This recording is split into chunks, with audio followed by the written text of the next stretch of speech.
왼쪽 앞에서 너무 간절하게 보셔가지고 제가 이것도 일종의 그 특혜인데 괜찮을까 모르겠네요. 채널 A 반장님이죠?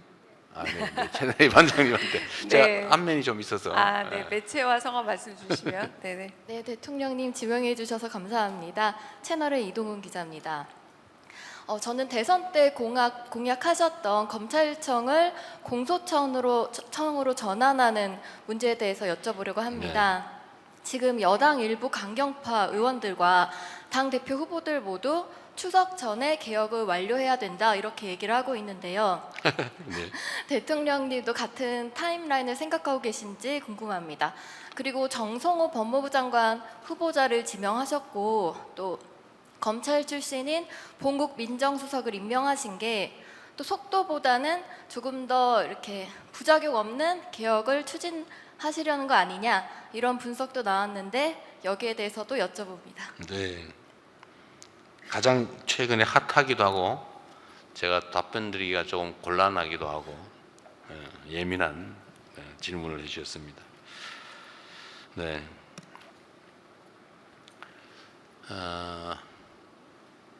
검찰 개혁 또는 이걸 포함한 사법 개혁은 사실 뭐 매우 중요한 현실적 과제죠. 뭐 저도 법조인이기도 합니다. 뭐 수십 년간 저도 송사에 매달려서 먹고 살았죠. 근데 많은 것들이 시대 상황에 맞지 않게 된 것 같습니다. 뭐 길게 얘기할 것 없이 기소 자체를 목표로 수사하는 그리고 기소에 맞춰서 사건을 조작하는 일은 결코 있어서는 안 되죠. 원래 법격언에 이런 말이 있어요. 법언이라고 하는데 아주 오래전부터 전해 내려오는 이제 법률에 관한 중요한 금원 같은 거죠. 10명의 범인을 놓치더라도 1명의 억울한 사람을 만들면 안 된다. 정말로 중요한 겁니다. 인권의 중요성을 지적한 건데 이거 뭐 수천 년 전에 원시 사회에서부터 있던 얘기입니다. 그런데 실제는 어떠냐? 저는 그런 생각이 들어요. 누가 사적인 목적을 가지고 사람을 잡아다가 어디 개인 감옥에 가둬놓고 또는 목숨을 빼앗거나 이게 나쁜 짓이잖아요. 이건 이론의 여지가 없는 나쁜 짓이죠. 절대로 용서할 수 없는. 그런데 만약에 그런 범죄 악행을 막으라고 국민이 준 권력을 이용해 가지고 법률의 이름으로 그런 행위를 한다. 간첩 혐의를 뒤집어 씌워 가지고 사형 선고를 한 다음에 다음날 바로 집행해서 목숨을 빼앗는다. 또는 어떤 특정 아주 부도덕한 업자의 청탁을 받아가지고 재산을 빼앗아 그에게 부당한 이익을 주기 위해서 그 사람을 억울한 범인으로 만들어서 재산을 싹 다 뺏고 감옥에 집어넣어서 몇 년 동안 살게 한 구금 생활을 하게 한다. 어떤 게 더 나쁩니까? 권력의 힘으로 그러는 게 더 나쁜 거죠. 그런데 그런 게 상당히 많이 벌어져요. 있을 수 없는 일이잖아요. 이건 원시국가죠. 불행하게도 그게 우리 현실에 존재합니다. 그러지 않게 만드는 게 중요하죠. 사법 권력은 국가의 법 질서를 유지하는 최후 보루입니다. 우리 모든 국민들은 마지막에 그렇게 얘기하죠. 막 싸우다가 법대로 합시다. 이게 마지막 믿음이에요. 최후 보루죠. 그런데 그 법이 가진 사람 또는 특정한 목적에 의해서 악용이 되면 우리 국민들은 대체 어디에 기대겠습니까? 주먹을 쓸 수도 없고 친구한테 의존할 수도 없고 그러면 이 사회가 무너지죠. 그래서 사법개혁은 중요한 과제입니다. 범위를 좁혀서 검찰개혁 얘기를 해본다면 기소를 위해서 수사하는 이 나쁜 사례가 우리가 그 문제를 해결하기 위해서 논의하는 이 긴 시간 동안 더 악화됐어요. 더 심해졌고 더 나빠졌습니다. 우리 모두가 체감하고 있죠. 그래서 지금은 검사에게서 이제 여기서 말하는 검사는 기소하는 검사를 말하는 겁니다. 기소하는 검사에게서 수사권을 뭐 빼앗는다면 좀 그렇고 수사권을 분리해야 된다라는 점에 대해서는 우리 국민들께서 전에는 문재인 정부 때만 해도 그거 왜 뺏어? 그거 안 되지라는 반론 여론이 꽤 있었던 것 같은데 지금은 별로 많지 않은 것 같아요. 지금은 그 후에 개혁의 필요성이 더 커진 거죠. 일종의 그건 저는 자업자득이다 이렇게 생각합니다. 수사권과 기소권을 분리한다. 동일한 주체가 수사권과 기소권을 동시에 가지면 안 된다라는 점에 대해서 이견이 없는 것 같습니다. 그러면 이제 기소와 공소유지를 담당하는 것은 검사가 해야 되는 건 또 당연하죠. 그걸 딴 데 맡길 수는 없죠. 그러면 수사를 그러면 누구한테 맡길 거냐? 뭐 떼야 되는 거는 이제 이론의 여지가 없는데 뭐 그 점도 그럼 경찰에 맡길 거냐? 뭐 경찰이 다 감당할 수 있냐? 경찰의 비대화는 어떻게 해결할 거냐? 또 그 논쟁이 있죠. 그럼 경찰의 비대화 문제는 또 사실 지금 얘기 안 하고 있지만 그 부작용이 생길 수 있거든요. 권력은 집중되면 남용되니까. 그래서 어쨌든 분리하고 견제시켜야 되는데 경찰의 권력 집중 문제는 이제 자치경찰 제도와 또 관련이 있습니다.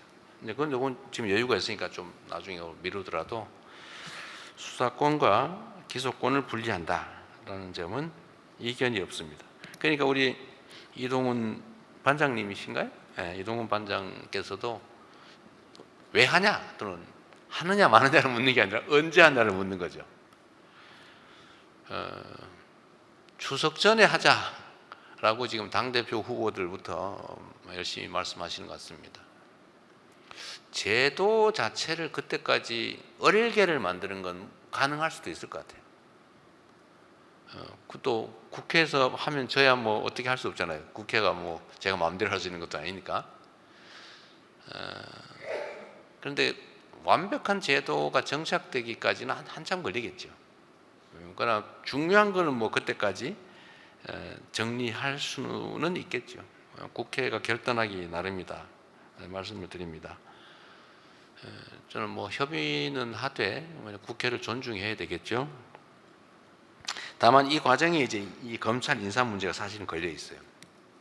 법무부 장관, 민정수석, 뭐 법무장관 임명되기 전까지 법무장관의 권한을 대행할 법무차관, 그리고 실제 현장에서 검찰 사무를 지휘할 주요 뭐 검사장들, 이 문제는 또 남아 있죠.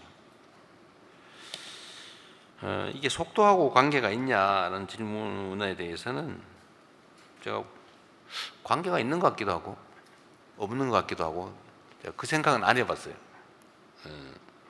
근데 관계가 조금 있어 보입니다. 근데 제가 자주 말씀드린 것처럼 검찰 개혁은 국회가 하는 겁니다.